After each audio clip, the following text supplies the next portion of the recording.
hun er næstformand i Danmarks Frie Fagforening. Hun er tidligere dagplejemor i Hasselager syd for Aarhus.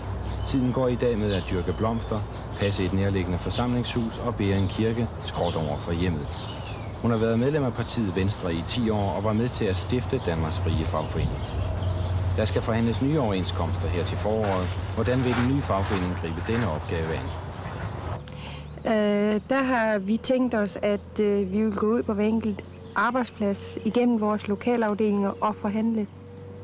Men hvad er det, I vil kræve?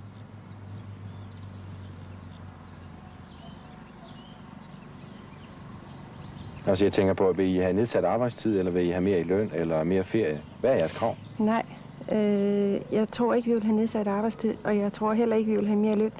Jeg tror, vi vil have... Jeg tror ikke rigtig, vi har nogen krav.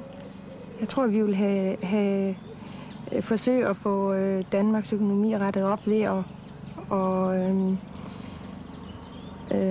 få det til at køre uden nogle særlige lønforhøjelser i de kommende år. I er med andre ord redde til at arbejde 42 timer om ugen, hvis det er nødvendigt for den samme løn?